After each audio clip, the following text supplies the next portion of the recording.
तो they accept it, आपको open work permit issue किया जाएगा और गवर्नमेंट की सम बॉडीज़ हैं जो आपके आइडियाज़ में इन्वेस्ट करते हैं। ओके, तो तो इसमें कितना खर्चा या कह लो नॉर्मली लोगों का होता है कि अगर बिजनेस भी आप लेंगे तो बहुत ज़्यादा इसमें खर्चा होगा। नहीं, डिपेंड करता, आइडिया नया भी हो तो सबसे अच्छी बात है। अगर एग्जिस्टिंग आइडिया भी है, yes they take existing idea as well, क्योंकि कई बार मार्केट में आइडियाज़ हैं बट वो ज़्यादा कम्पीट नहीं करते। बेसिकली आपके पास देयर आर सर्टेन बिजनेस जहाँ पे आपके पास जहाँ कंपटीशन बहुत कम है।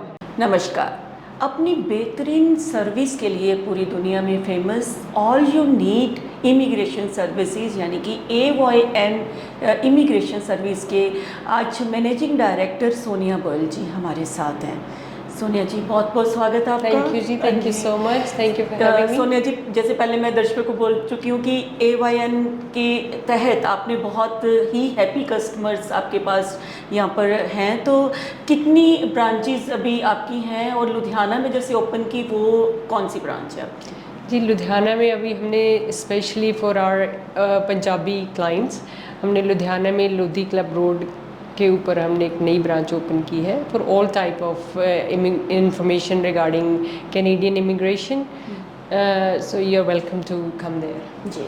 तो और दर्शकों को मैं बता दूं कि सोनिया जी RCIC एक जो रेगुलेटरी अथॉरिटी है उसके मेंबर भी हैं। सोनिया जी, वो क्या है अथॉरिटी बताइए और कैसे वो रेगुलेट करती है पूरे सिस्टम को?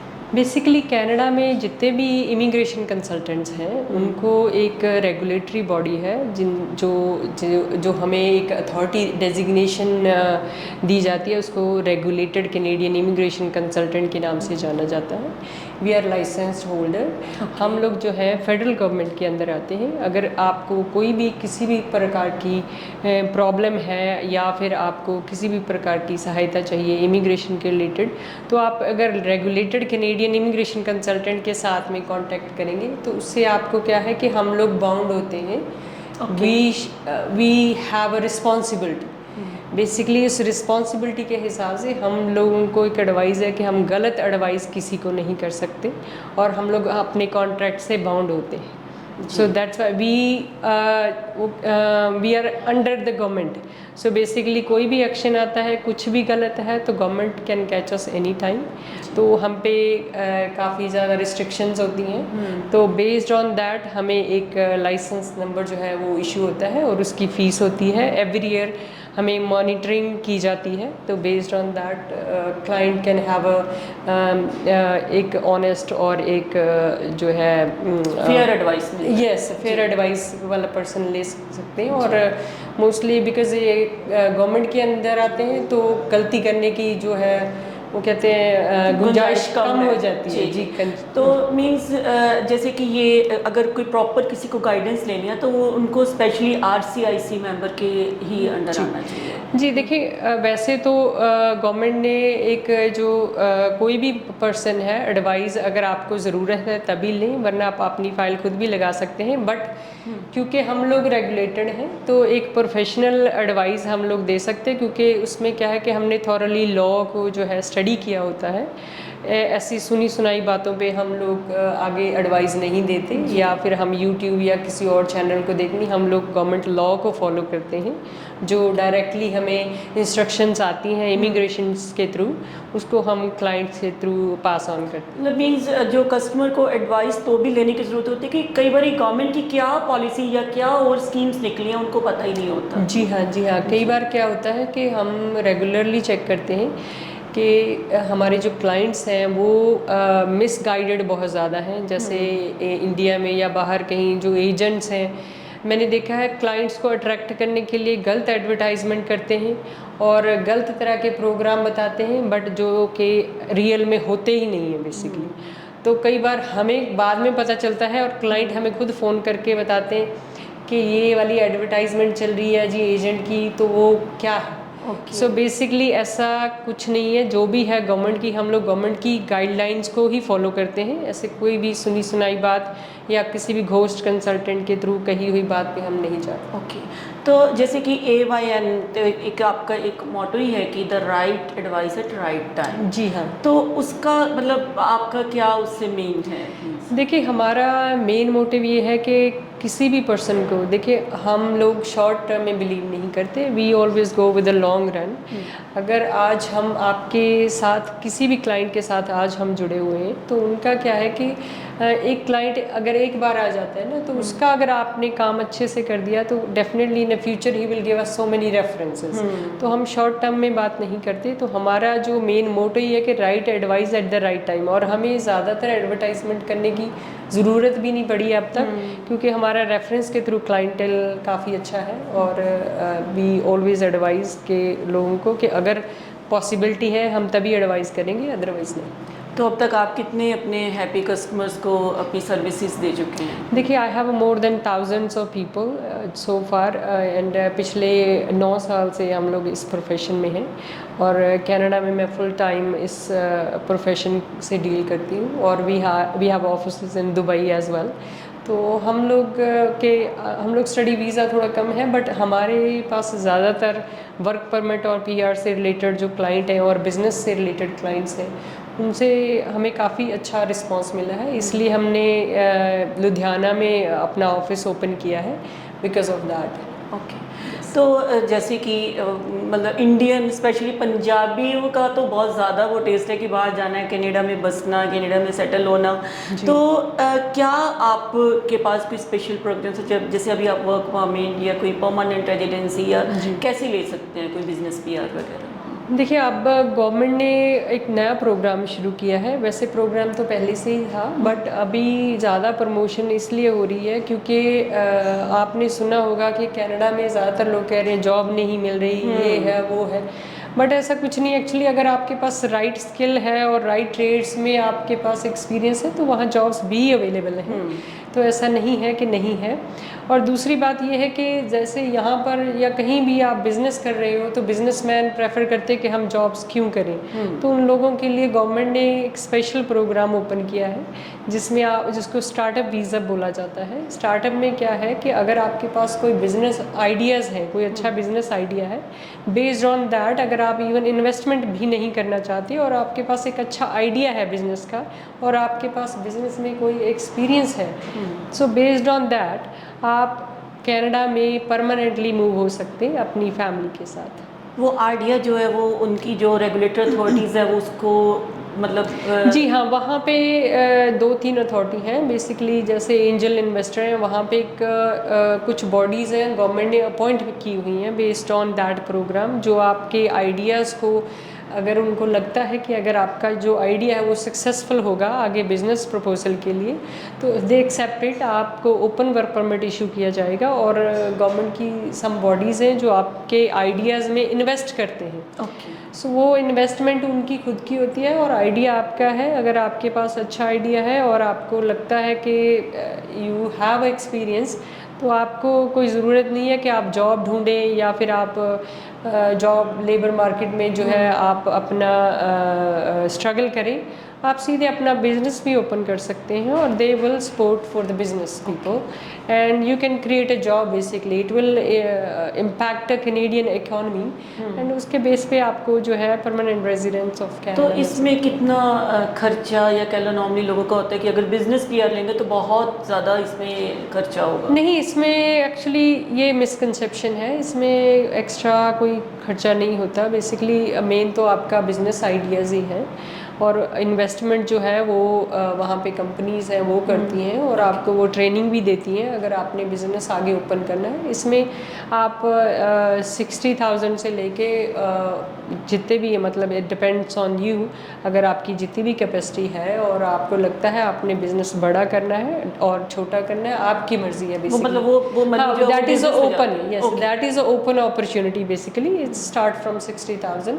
तो आप किसी इस अमाउंट से लेके आप कब तक जितना भी आप चाहो आप इन्वेस्टमेंट कर सकते हो। तो आइडिया जो है वो न्यू होना चाहिए या ऑलरेडी यहाँ पर कुछ एग्जिस्टिंग को भी वहाँ मूव कर सकते? नहीं, डिपेंड करता। आइडिया नया भी हो तो सबसे अच्छी बात है। अगर एग्जिस्टिंग आइडिया भी है, yes they take existing idea as well, क्योंकि कई बार मार्केट में आइडियाज़ हैं बट वो ज़्यादा कम्पीट नहीं करते। बेसिकली आपके पास देयर आर सर्टेन बिजनेस जहाँ पे आपके पास जहाँ कंपटीशन बहुत कम है, तो in same that field they will take old ideas as well, so ऐसा नहीं है कि न्यू ही चाहिए। तो सोनिया जी, जैसे मतलब पंजाब में जो यूथ है ना बहुत अट्रैक्ट होता है कनाडा में जाने के लिए, स्पेशली +2 के बाद या ग्रेजुएशन, मोस्टली जो है +2 के बाद स्टडी बेस पे जाते हैं जी।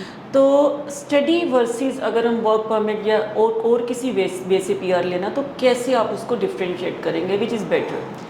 देखिए आज के टाइम पे जो चल रहा है तो उसके हिसाब से मैं सबको यही गाइड करूँगी कि देखिए अब वैसे भी गवर्नमेंट ने प्रोग्राम क्लोज़ कर दिया है कि 12th के बाद अगर आप किसी भी कोर्स में जाओगे, एक तो कोर्स में जाने की रिस्ट्रिक्शंस हैं और दूसरा ये है कि आपको ओपन वर्क परमिट नहीं मिलेगा अगर आप +2 के बाद जाते हो, unless you are going in some medical field और सम डिग्री प्रोग्राम। तो +2 के बाद अगर आप जाना है तो आपके पास इधर 4 साल की कोई डिग्री होनी चाहिए या कोई medical related any special course होना चाहिए। अभी उसमें भी कोटा सिस्टम कर दिया है। तो आजकल आई वुड गाइड कि आप यहाँ पे अगर आप बैचलर डिग्री करके जाओगे, एक तो आपको गाइडेंस हो जाएगी कि आगे जाके जॉब कैसे ढूंढनी है जी। क्योंकि हमारे बच्चे जितने भी जाते हैं +2 वाले यहाँ से, तो हमने देखा मैक्सिमम बच्चों को नहीं पता होता कि जॉब कैसे करनी है, उनको ये नहीं पता घर का काम कैसे करना है। तो बेसिकली हम लोग क्या करते हैं, पेरेंट्स का प्रेशर या हमारी सोसाइटी का प्रेशर कि हमने कनाडा जाना है या यूके जाना है या कहीं और जाना है। आप खुद सोचो, एक बच्चा जो +2 करके अभी स्कूल से निकला है और उसने अभी खाना तक नहीं घर पे बनाया और हम उसको एक अनजान कंट्री में अकेले भेज रहे हैं बिना किसी सपोर्ट के, और उसको फाइनेंशियली भी अपने आप को सपोर्ट करना है और मेंटली तो है ही है। तो मैं रिकमेंड नहीं करूँगी। और स्पेशली पेरेंट्स का यही प्रेशर रहता है कि अपना भी खर्चा निकालो, हमें पैसे भेजो। जी हाँ, जी हाँ। तो आप देखो, अब आप देखिए हमारी जो सोसाइटी है, हम बच्चों को कब अकेला कहीं भेजते हैं, और +2 के बाद 90% बच्चे जो है या तो आगे ऑप्ट करते हैं कि आप आगे स्टडी करें या फिर नोबडी वांट्स के बच्चे को या 18 साल के या 16 साल का बच्चा मैंने बहुत कम देखे हैं फैमिलीज़ में जो काम करते हैं, बट वहाँ जाके जो है एक तो बच्चा स्टडी कर रहा है, ऊपर से काम भी खुद ही करना है, खाने पीने का भी है, यस रहने का भी है, और ऊपर से आपके पास स्ट्रेस है कि अगला जो एक्सपेंस है वो भी उन्होंने ही उठाना है। तो definitely it's a torture for kids. तो मैं रिकमेंड नहीं करूँगी कि इसलिए शायद गवर्नमेंट ने जो है हाँ ये बहुत अच्छा, ये नहीं बहुत अच्छा किया। हम सोच रहे हैं कि ये बहुत अच्छा आने वाले समय के लिए, क्योंकि यहाँ पे भी देखा है कि 12वीं के बाद ज़्यादातर कॉलेजेस खाली हैं।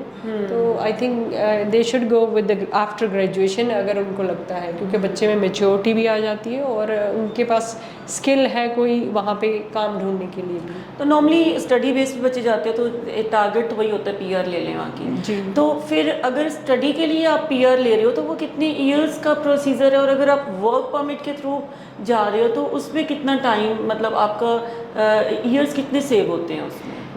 देखिए अगर आप वर्क परमिट पे जा रहे हो, डिपेंड करता है कि कौन से स्किल लेवल पे आप जा रहे हो। मिनिमम हर एक कैटेगरी में 2 से लेके 3 साल का एक्सपीरियंस ज़रूरी होता है। किसी भी कैटेगरी में चल जाओ, अगर आप 2 या 3 साल का इंडिया से एक्सपीरियंस लेके जा रहे हो तो मोस्ट लाइकली आपके 1 साल के बाद एलिजिबल हो जाएगी आप पीआर अप्लाई करने मतलब वर्क परमिट के 1 ईयर के बाद अगर यहाँ से एक्सपीरियंस लेके जाए। जी हाँ जी। कोई भी स्किल ले लो आप। मैक्सिमम अभी अगर आज का टाइम देखें तो अभी पॉइंट सिस्टम हाई चल रहा है, बिकॉज वो चाहते नहीं है कि अभी कोई आए, क्योंकि ड्यू टू अभी क्या है कि मीडिया में भी प्रेशर बहुत ज़्यादा है और लोगों को काम नहीं मिल रहा, बच्चे बहुत ज़्यादा चल गए हैं, ये हो रहा है वो हो रहा है। तो बेस्ड ऑन दैट उन्होंने क्या कर दिया कि इमिग्रेशन पे for temporary actually for 2 year they close the programme.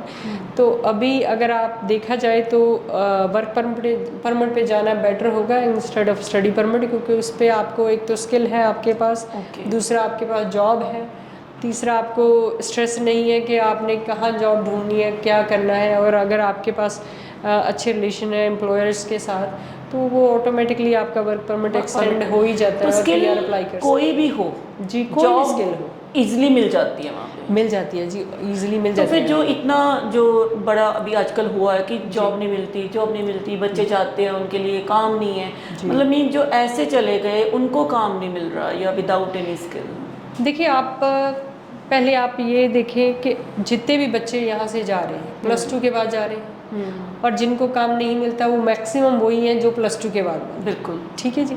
आप पहले ये बताओ उन्होंने यहाँ पे क्या काम किया था जो वहाँ उनका जाकर टारगेट तो वही होता है, या तो कहीं कोई फूड आउटलेट में लग जाएंगे बस या कहीं भी, वही है। हमारे बच्चे जितने भी जा रहे हैं पंजाब के स्पेशली, वो उनके पास एक ही जॉब है, फूड कोर्ट में लग जाओ। हाँ, फूड कोर्ट में, क्योंकि और उनको काम आता नहीं और दूसरा उन्होंने सीखना ही है। मेरे पास काफ़ी क्लाइंट्स आते हैं कनाडा में भी, और वो क्या करते हैं कि अगर बच्चे को बोल दिया जाए, मैं खुद बोलती हूँ उनको कि आप ऐसा करो किसी ट्रेड जॉब में लग जाओ। अगर लर्न ही करना है, एक साल वेस्ट कर लो, कोई बात नहीं है, बट एटलीस्ट आप कुछ सीखोगे और फ्यूचर के लिए आपके लिए बेटर होगा। बट बच्चे क्या है कि वो इजी चीज़ों को लेके ना, एक बच्चे ने कर लिया मैं भी उसी में जाऊँगा, तो बेट चल जैसे हाँ वो हम लोग क्या करते हैं कि वो दूसरे ने किया है मैं भी वही करूँगा। तो अपना खुद का सेल्फ जो है, एक तो कॉन्फिडेंस नहीं है, दूसरा क्या है कि स्किल लेवल ना होने की वजह से वो बेसिक आप सोचो कि लेबर की जॉब हमारे इंडिया में भी, पंजाब में भी आप देख लें, लेबर की जॉब कितनी है अवेलेबल और किन किन लोगों के लिए है। और उसमें आप सोचोगे कि एक लेबर की जॉब कर रहे हो आप, स्किल आपके पास है नहीं, तो आप कितने पैसे कमा लोगे बेसिकली, कितने पैसे और कितने लोगों को मिल जाएगी वो, कितने लोगों को मिल जाएगी, that is the main thing. तो मींस अगर स्किल बेस्ड आपके पास कुछ है, मतलब आप एक्सपीरियंस, तो आपको जॉब डेफिनेट मिलेगी। अगर मेडिकल लाइन है तो भी मिलेगी। देखिए मेडिकल अब प्रायोरिटी है, क्योंकि कनाडा में मेडिकल सिस्टम बहुत ज़्यादा ड्रेन्ड आउट है, और अभी आज के टाइम पे मेडिकल में कोई भी हो और उनकी काफ़ी ज़्यादा रिक्वायरमेंट है और प्रायोरिटी है उनके, तो अगर मेडिकल में है definitely they will get a job. There is no basically इसके लिए कोई ऐसी नहीं है कि नहीं मिलेगी, मेडिकल के लिए डेफिनेटली है। और कनाडा में कंस्ट्रक्शन बहुत ज़्यादा होती है, तो कंस्ट्रक्शन में बहुत ज़्यादा जॉब्स हैं बेसिकली। अगर किसी के पास ट्रेड है किसी भी टाइप का, और आपने देखा होगा इवन इंडिया में भी अगर आप ट्रेड्समैन किसी को भी देख लो, वो कोई भी फ्री नहीं है। कोई मैकेनिक देख लो, कोई कारपेंटर देख लो, कोई आप कंस्ट्रक्शन में किसी भी पर्सन को देख लो, कोई इंजीनियर देख लो, किसी के हर एक के पास जॉब है। जॉब किन के पास नहीं है? उन लोगों के पास नहीं है जिन्होंने या तो कोई स्किल सेट नहीं किया या कुछ लर्न नहीं किया। Same as Canada. तो कनाडा में भी हाइप हो गया कि नहीं है, बट है वहाँ पे भी सेम ही चल रहा है। अगर आपके पास कोई भी ट्रेड है, किसी भी तरह का ट्रेड है, तो डेफिनेटली जॉब जो है वो अवेलेबल रहेगी। जी हाँ, उनके लिए नहीं है जिनका कोई एम नहीं है यहाँ एम पर। तो जैसे AYN के थ्रू आप क्या सर्विसेज देते हैं? कौन कौन सी कैटेगरी की PR या वीज़ा देते हैं कुछ? देखिए हम ऑलमोस्ट सभी कैटेगरीज़ को डील करते हैं। आजकल हम लोग ज़्यादा फोकस जो हमारा है वो anything related with the PNP cases हो गए, वर्क परमिट हो गए, विजिटर वीज़ा हो गया, और स्पाउसल का किसी भी टाइप की स्पाउसल केस है आपके पास, परमानेंट रेजिडेंस किसी भी तरह की लगवानी हो, बिजनेस इमिग्रेशन है किसी भी टाइप की, वो आप हमसे कांटेक्ट कर सकते हैं। We are available in Ludhiana to meet in person as well. तो एक और जो एक रीजनल जो प्रोग्राम्स होते हैं वो भी कुछ ओपन है अभी कुछ? जी हाँ, कनाडा में रीजनल बेसिकली पॉपुलेशन जो है वो मेन सेंटर्ड एरिया में, बेसिकली वो कहते हैं सिटीज़ में ज़्यादा पॉपुलेशन है, और इंटीरियर में उनका भी मेन मोटिव जो है कि इंटीरियर जो है या फिर बैकवर्ड जो एरिया है उनको पॉपुलेटेड किया जाए। सो बेस्ड ऑन दैट वहाँ पे रीजनल प्रोग्राम है अवेलेबल। अगर आपको वहाँ पे कम्युनिटी है, अगर आपको कहीं भी जॉब ऑफर मिलती है रीजनल एरिया में बेसिकली, तो उसके बेस पे भी आप डायरेक्ट PR अप्लाई कर सकते हैं। वो भी ओपन है? जी वो भी ओपन है। Okay ji.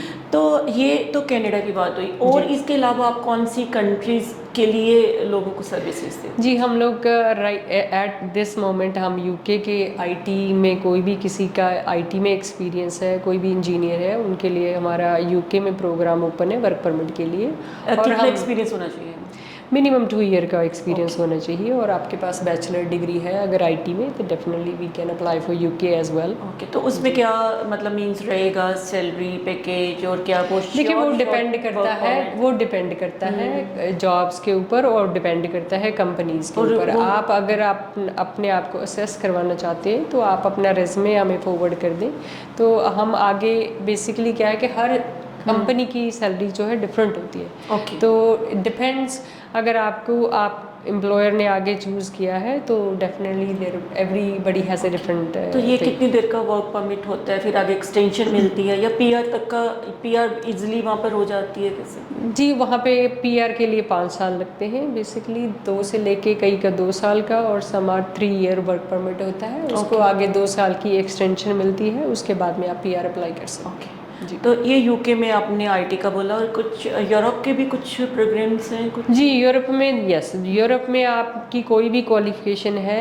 Anything will work. वहाँ पे आपको 2 साल का वर्क परमिट मिलेगा, और वहाँ पे आप बेसिकली उसके लिए ज़्यादातर रिक्वायरमेंट नहीं है यूरोप के लिए, क्योंकि ज़्यादातर जो है लेबर कैटेगरीज की जॉब्स अवेलेबल हैं जिनके Okay. पास कोई एक्सपीरियंस भी नहीं है, most likely they can work over there, क्योंकि वहाँ भी लेबर की शॉर्टेज चल रही है आज दिस पॉइंट।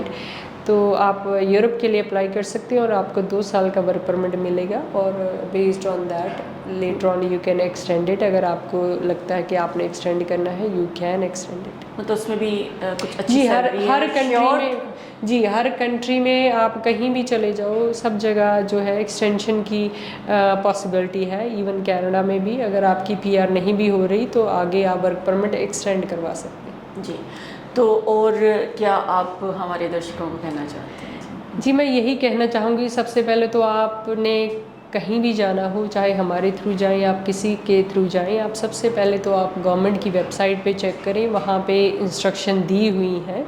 आपने कभी भी सलाह लेनी हो, कोई डेजिग्नेटेड पर्सन हो, उसी से सलाह लें। एक अगर आपने कनाडा के किसी भी सिस्टम के थ्रू जाना है, तो आप, अगर आपको लगता है कि आपको किसी भी प्रकार की सहायता चाहिए, तो आप किसी भी आरसीआईसी के पास जा सकते हैं, और उनसे कोई भी तरह की, किसी भी तरह की आपको सलाह चाहिए और मशवरा चाहिए, आप उसके लिए हमें भी कांटेक्ट कर सकते हैं। अगर आप लोकल हैं तो यहाँ पे हम लुधियाना में अवेलेबल हैं इन पर्सन, और हम लोग कुछ भी चार्ज नहीं करते। We are giving a free consultation at the moment, किसी भी प्रकार का कोई भी पेमेंट नहीं लगेगा, जी। तो उसके लिए आप हमें कांटेक्ट कर सकते जी हैं। बिल्कुल, और सबसे पहले तो ध्यान रखने की ज़रूरत है कि किसी भी आरसीआईसी ही जो मेंबर हैं उनके पास जाना ज़रूरी है, क्योंकि जो फिर बाद में आपको कोई प्रॉब्लम ना आए। सोनिया जी, बहुत अच्छे से आपने दर्शकों Thank को you गाइड so किया। much. मुझे लगता है कि आपकी बात सुन के ज़रूर उनके माइंड में कुछ क्लैरिटी ज़रूर आई होगी। Thank you so much. धन्यवाद, Thank you. Thank you so much.